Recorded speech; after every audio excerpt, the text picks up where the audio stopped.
जय हिंद। देखिए, आज मानव बड़ी बड़ी चीज़ों पर सफल होते हुए नजर आ रहा है।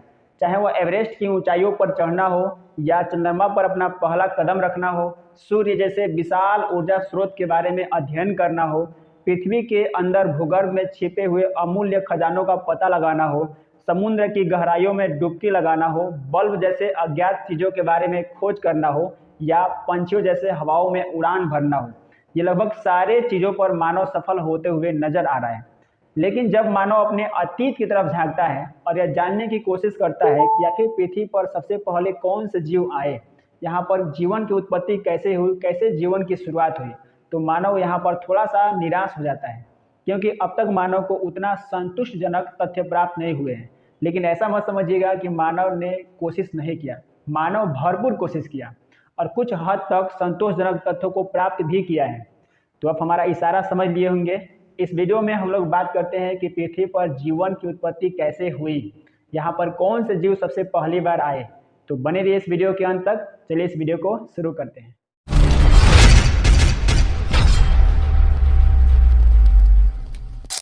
जब भी हम अंधेरी रात में स्वच्छ आकाश को देखते हैं तो हमें तारे दिखाई देते हैं और उनसे चला हुआ प्रकाश हमारे पृथ्वी तक आता है, जिसके कारण हम उन्हें देख पाते हैं।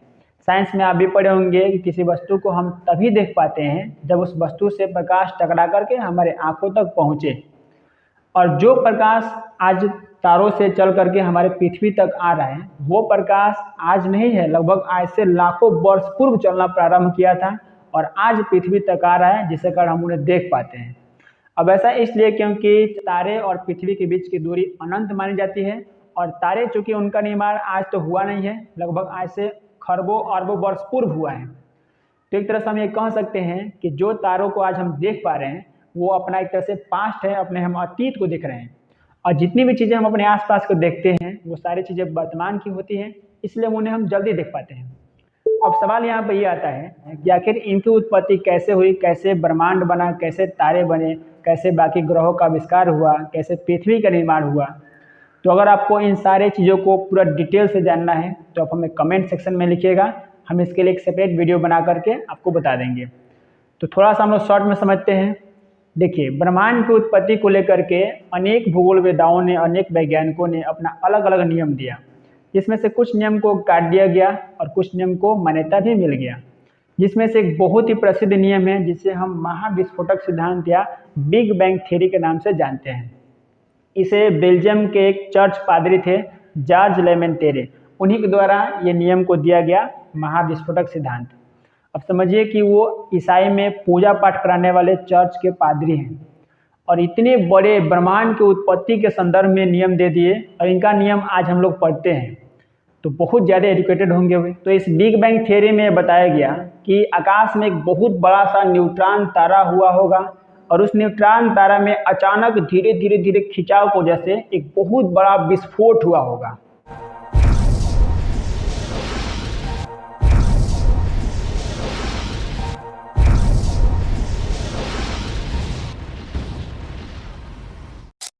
और इस विस्फोट में इस न्यूट्रॉन तारा का लाखों करोड़ों टुकड़े हुए होंगे और इन्हीं टुकड़ों से ब्रह्मांड की उत्पत्ति हुई। यानी ब्रह्मांड में जो गैलेक्सी हैं, जितने भी उल्का पिंड या जितने भी आकाशीय पिंड है, इनकी उत्पत्ति हुई।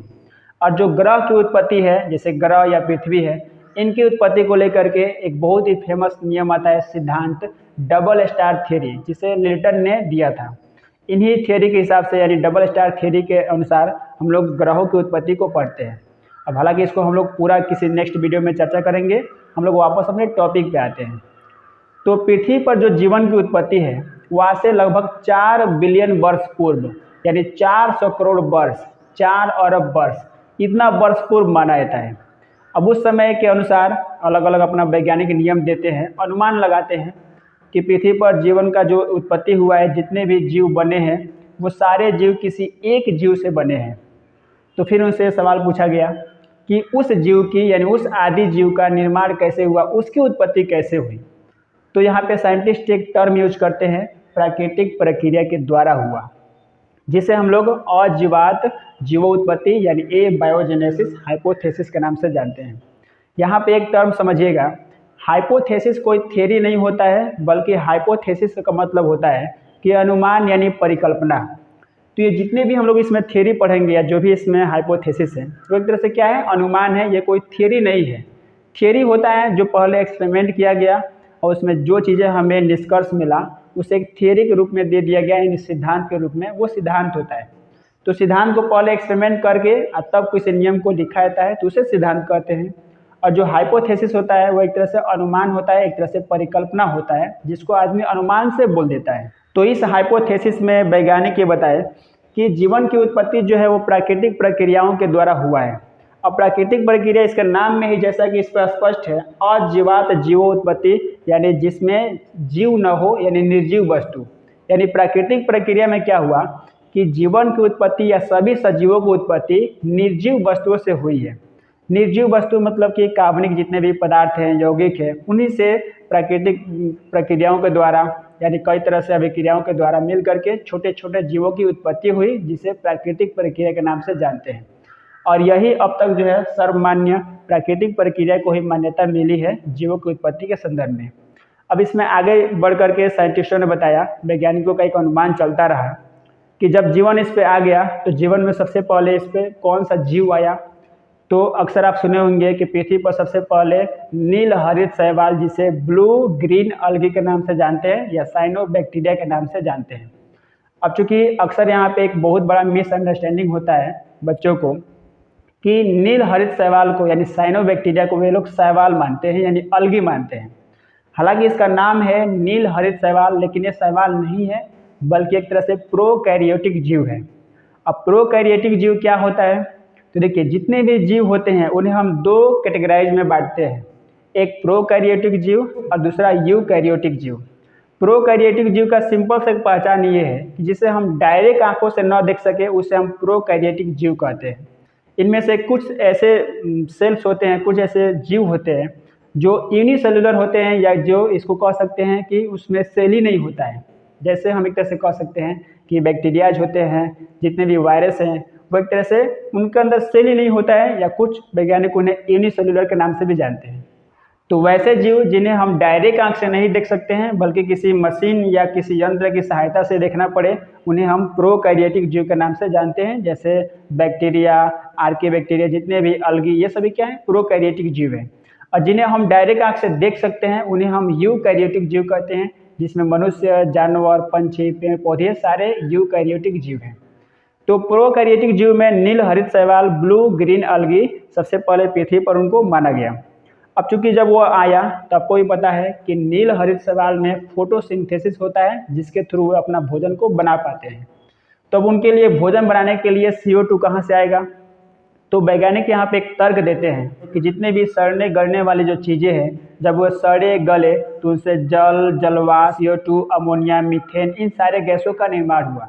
और जब पानी पर यानी जल पर सूर्य का अल्ट्रावायलेट रेज यानी सूर्य का पराबैंगनी किरण, रेडिएशन जिसे कहते हैं, वो जब पड़ा तो पानी दो भागों में टूट गया, यानी पानी का विखंडन हुआ ऑक्सीजन और हाइड्रोजन में।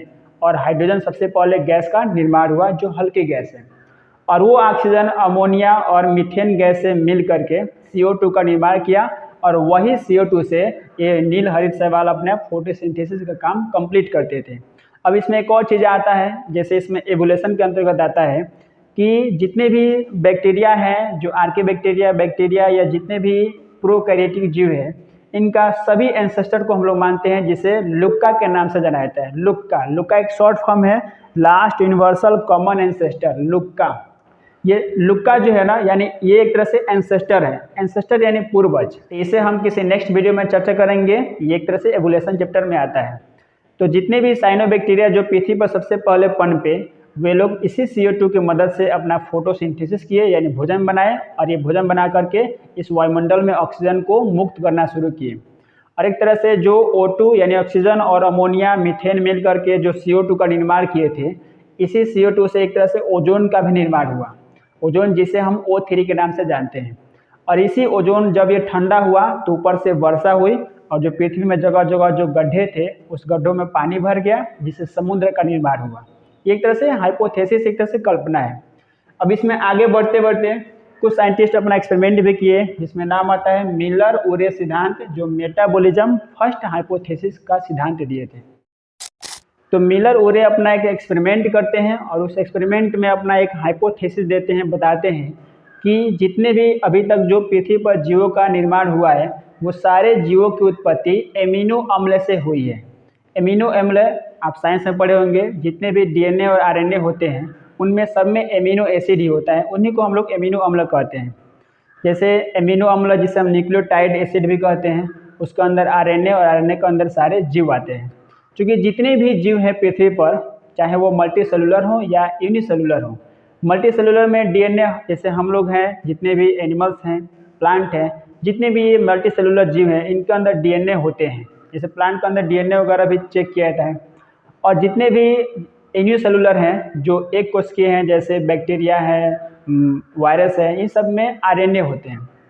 तो इनके अनुसार ये बताया गया कि सभी जीवों की उत्पत्ति जो है वो न्यूक्लियो एसिड यानी एमिनो अम्ल के द्वारा हुई है। अब एमिनो अम्ल जो है ना वो अपघटित हुआ है, तो अपघटित होने के लिए यानी संगठित होने के लिए कोई ना कोई चीज़ तो चाहिए। तो इन्होंने भी कह दिया कि प्रकृति में जो अल्ट्रावायलेट रेज हैं या जो आसमानी बिजली है, तड़ित जिसको बोलते हैं, या विकिरण एनर्जी है, उसी के द्वारा ये कार्बनिक सरल अणु अपघटित होकर के और एमिनो अम्ल का निर्माण हुआ और उसी एमिनो अम्ल से जीवन की उत्पत्ति हुई, यानी जीवन का शुरुआत हुआ। अब इसको आगे चल करके और भी थियरी हमारे सामने जो है वैज्ञानिकों को द्वारा दिया गया, जिसमें एक और थियरी का नाम आता है पैनस्पर्मिया थियरी, जिसे हाइपोथेसिस के नाम से जानते हैं। इस थियरी में अजीब एक तरह से परिकल्पना की गई। इसमें बताया गया कि जीवन की जो शुरुआत है वो गैलेक्सी यानी सौरमंडल, उल्कापिंड, क्षुद्र ग्रह, इनके बीच में छोटे छोटे वस्तुओं से मिलने से हुआ है। एक तरह से अजीब परिकल्पना है जिसे पैनस्पर्मिया के नाम से जानते हैं। हालांकि ये थियरी उतना ज़्यादा ऑथेंटिक नहीं है। वो आप सोच सकते हैं कि सौरमंडल में क्षुद्र ग्रह, उल्कापिंड, इनके बीच में जो छोटे छोटे पदार्थ थे, कण थे, वस्तु, उन्हीं के मिलने से जीवन की उत्पत्ति हुई है। हालांकि ये उतना ज़्यादा ऑथेंटिक नहीं है। इसको आगे चल करके और साइंटिस्ट अपना नियम दिए, जिसमें एक मिथ आता है जिसे हम स्वतः जनन या स्पॉन्टेनियस जनरेशन के नाम से जानते हैं। अब ये स्पॉन्टेनियस जनरेशन में साइंटिस्टों का यह मानना था कि पृथ्वी पर जो जीवन की शुरुआत हुई है वह खुद से हो गई है, किसी प्राकृतिक प्रक्रिया वगैरह किसी दूसरे के हेल्प से नहीं हुई है, ये स्वतः हो गई है। वो आप ज़रा सोच सकते हैं कि पृथ्वी पर जीवन की शुरुआत खुद से कैसे हो सकता है। कोई ना कोई तो शुरुआत किया होगा, चाहे इसमें प्राकृतिक प्रक्रिया मान सकते हैं या कुछ भी मान सकते हैं, लेकिन किसी दूसरे चीज़ के सहायता के बिना पृथ्वी पर जीवन की शुरुआत कैसे हो सकता है। एक तरह से इसे झूठा मान दिया गया और इसे झूठा करार करने वाले लुई पास्चर थे। इन्होंने एक अपना एक्सपेरिमेंट किया और एक एक्सपेरिमेंट में इन्होंने कुछ मरे हुए ईस्ट को लिया और उस प्रखनली में रख करके और उसको वैक्यूम कर दिया, यानी सारे चीज़ को खाली कर दिया, केवल उस मरे हुए ईस्ट को रखा और उसको 800 डिग्री सेल्सियस तक गर्म किया। गर्म करने के बाद उन्होंने अचानक उसमें बिजली दिया विखंडन के लिए, यानी उसमें अपघटन हो, और अपघटन के बाद उन्होंने देखा कि किसी प्रकार के भी नए जीव की उत्पत्ति नहीं हुई। फिर उन्होंने क्या किया कि उसी प्रखनली को लिया और उसमें कुछ मरे हुए ईस्ट को रखा और उसके बाद से इस बार उन्होंने उस प्रखनली को बंद नहीं किया, वैक्यूम नहीं किया, उन्होंने खुला छोड़ दिया और उसको 800 डिग्री सेल्सियस तक गर्म करके फिर उन्होंने दोबारा बिजली उसमें विसर्जन किया। जब उन्होंने उसमें विद्युत विसर्जन किया तब उन्होंने देखा कि कुछ नए नए जीव का निर्माण हुआ। तो इस एक्सपेरिमेंट से इन्होंने ये पाया कि जीवन की जो उत्पत्ति हुई है वह स्वतः नहीं हुई है, बल्कि किसी दूसरे की हेल्प से हुई है। और इस प्रकार स्वतः जनन यानी स्पॉन्टेनियस जनरेशन के सिद्धांत को काट दिया गया। और लुई पास्चर ने भी ये कहा कि जो प्राकृतिक प्रक्रिया है वो एक तरह से जीवन की उत्पत्ति के संदर्भ में सत्य है, क्योंकि प्राकृतिक प्रक्रिया में भी यही बताया गया था और जीवात में कि जीवों की जो शुरुआत हुई है, उत्पत्ति हुई है, वो निर्जीव वस्तुओं से हुई है। और चूंकि लुई पास्चर ने भी ईस्ट, मरे हुए ईस्ट को लिया था या निर्जीव जीव को लिया था, एक तरह से निर्जीव वस्तु को, तो इन्होंने भी ये प्राकृतिक प्रक्रिया को मान्यता दी, प्रिफेयर किया। और इस तरह से प्राकृतिक प्रक्रिया को अब तक यह माना जाने लगा। अब तक यही माना जाता है कि प्राकृतिक प्रक्रिया हाइपोथेसिस के अनुसार ही क्या हुआ है कि जो जीवन की उत्पत्ति हुई है इसी के अनुसार हुई है। अब एक नज़र हम अपने धार्मिक ग्रंथों पर डालते हैं कि हमारे सोसाइटी में जितने भी धर्म हैं इनकी मान्यताएं क्या क्या है इस पृथ्वी पर जीवन की उत्पत्ति को लेकर के। तो सबसे पहले हम समझते हैं कि धार्मिक मान्यता में इस्लाम धर्म क्या कहता है कि जीवन की उत्पत्ति कैसे हुई। देखिए, इस्लाम धर्म का यह मानना है कि हम सब जितने भी लोग हैं, हम और आप सभी लोग हैं, ये सारे लोग दो ही व्यक्ति से उत्पन्न हुए हैं, यानी जन्म लिए हैं।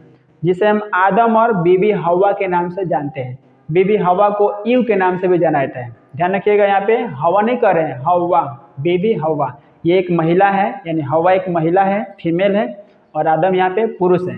इन्हीं दोनों व्यक्ति से हम और आप यानी सभी लोग के उत्पत्ति हुई है, यानी जन्म लिए हैं। अब इसके पीछे एक बहुत ही इंटरेस्टिंग कहानी एक तरह से आता है कि जो ईश्वर थे, देखिए ईश्वर, भगवान, अल्लाह सभी लोग तो एक ही हैं, तो आप जो भी समझ लीजिएगा अपने हिसाब से। तो जो ईश्वर थे, इन्होंने एक ईडन वाटिका था, ईडन वाटिका जिसे हम स्वर्ग का बगीचा भी कहते हैं। इस बगीचा के से कुछ मिट्टी वगैरह को लिया भगवान ने और इसे एक मानव का रूप दिया, और मानव का रूप दे करके उसमें जान को डाला, जिससे आदम की उत्पत्ति हुई, आदम का जन्म हुआ। आदम यानी यहाँ पे मेल हैं, पुरुष हैं। और आदम का एक हमसफ़र बनाने के लिए उनकी पसली से यानी रिब्स से, आदम के ही रिब्स से एक पसली निकाला, रिब्स को, और उसी से हवा को बनाया, यानी हवा यानी ईव का निर्माण किया, जो महिला है। तो इस तरह से एक महिला यानी ईव और आदम यानी पुरुष का जन्म हुआ, और ये दोनों आदमी उसी ईडन वाटिका में रहते थे। और भगवान ने आदम को ये निर्देश दिया था कि आदम, तुम इस बगीचे के सारे फल को खा सकते हो, केवल तुम्हें एक वृक्ष के फल को नहीं खाना है। और उस वृक्ष को कहा जाता है कि वह अच्छा और बुरा का ज्ञान देने वाला वृक्ष था। एक बार हुआ ये कि एक सर्प था, एक सांप, वह किसी तरह भी हवा को यानी ईव को मना लेता है कि उस वृक्ष के फल को खाओ। तो हवा जाती है यानी ईव, और जाकर उस वृक्ष से, जिस वृक्ष को ईश्वर ने मना किया था फल खाने को, उस वृक्ष से कुछ फल को तोड़ती है, खुद भी खाती है और आदम को भी दे देती है खाने के लिए, और आदम उसे खा भी लेते हैं। और जैसे इन दोनों व्यक्तियों ने उस वृक्ष के फल को खाया तो इन्हें अच्छा और बुरा का ज्ञान हो गया। क्योंकि उस समय ये निर्वस्त्र रहते थे, उस समय तो कोई कपड़े थे नहीं, तो इन्हें एक तरह से शर्म महसूस हुआ। तो अब इस पर ईश्वर बहुत ज़्यादा गुस्सा हुए कि आदम, तुम्हें हम मना किए थे कि उस वृक्ष के फल को नहीं खाना है, फिर भी तुमने क्यों खाया, मेरी आज्ञा का अवहेलना किया। इसे गुस्सा में आकर के तीनों को उस ईडन वाटिका से निकाल दिया गया, यानी सर्प को, ईव यानी हवा को, और आदम को, तीनों को उस वाटिका से निकाल दिया गया, और उसी को भेज दिया गया पृथ्वी पर कि तुम जाओ और पृथ्वी पर अपना कठोर परिश्रम करते रहो, अपना जीवन को गुजारते रहो और तुम मरते रहो। अब यहाँ पे लोग ये मानते हैं कि कंप्लीटली रूप से ईव की गलती थी, जिसकी वजह से आदम भी स्वर्ग से निकल गए। ऐसा नहीं है, ये 100% सत्य नहीं है। हम ऐसा नहीं कर सकते हैं कि केवल ईव की ही गलती थी, इनमें दोनों बराबर की सहमति थी। और यहाँ पर एक मिथ्य माना जाता है, लोग ये आलोचना करते हैं कि जो महिलाओं की उत्पत्ति हुई है वो पुरुषों के शरीर से हुई है, यानी पुरुष का एक अंश है महिला। क्योंकि आदम के पसली से तो ही ईव को बनाया गया था, ईश्वर ने उन्हें बनाया था।